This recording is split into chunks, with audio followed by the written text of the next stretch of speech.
병동에서 격리나 강박 조치는 제한적으로 이루어져야 하며 그 목적은 환자의 안전 확보 또는 환자의 위험 행동으로부터 다른 환자나 치료진을 보호하기 위한 것이어야 합니다. 꼭 기억해야 할 것은 격리나 강박 조치는 치료진이 환자를 강압적으로 억압하려 하거나 처벌의 목적으로 시행해서는 안 된다는 것입니다. 심한 불안이나 스스로 제어하기 힘든 자해, 충동 등으로 환자가 스스로 안정을 취하기를 요구하는 경우에 시행하기도 합니다. 격리와 달리 강박 조치는 환자의 신체적 자유를 극단적으로 억압할 수 있는 만큼 특히 더 제한적으로 이루어져야 하는데, 강박 조치를 하기 전에는 만약 행동 조절이 되지 않고 위험한 행동을 지속하게 되면 강박 조치가 불가피하다는 설득이 우선 이루어져야 합니다. 그리고 그 조치는 처벌이나 구속의 의미가 아니라 안전을 확보하기 위한 것임을 미리 설명해 주어야 치료진과 환자 사이 관계를 해치지 않을 수 있습니다. 환자분 정말 억지로 격리나 강박 조치를 하고 싶지 않지만 이렇게 위험한 경우에는 어쩔 수가 없어요. 저도 정말 그런 방법은 쓰고 싶지 않습니다. 그러니까 되도록 안정하시고 편안하게 이야기하시면 좋겠습니다. 라고 먼저 이야기를 하고 설득합니다. 보통의 경우는 설득이 잘 되지 않습니다. 그리고 가능하다면 강박 조치 이전의 경구 투약보다 빠른 효과를 기대할 수 있는 주사제를 투약하도록 설득하는 것이 더 안전합니다.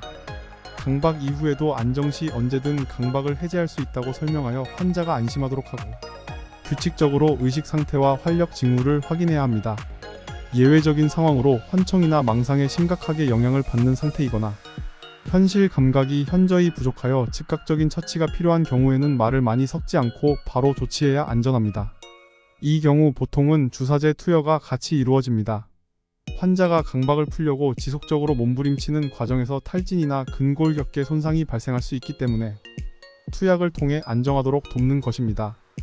폭력적인 환자를 대할 때는 특히 치료진의 안전에도 주의를 기울여야 합니다.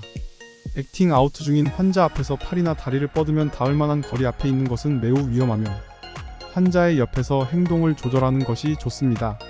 최대한 많은 인원이 모여 누가 환자의 신체 어느 부분을 잡을지 미리 결정하여 한 번에 처치하는 것이 좋습니다. 예를 들어 한 사람은 환자의 왼팔, 한 사람은 환자의 오른팔, 이런 식으로 정확하게 목표를 정하여 위협적이지 않은 태도로 환자에게 접근해야 합니다. 두 명이 우선 환자의 옆이나 뒤에서 팔을 휘두르지 못하도록 팔짱을 끼듯 접근하는 것이 안전합니다. 이때에도 환자가 휘두르는 팔꿈치에 얼굴 등을 다치지 않도록 주의해야 합니다.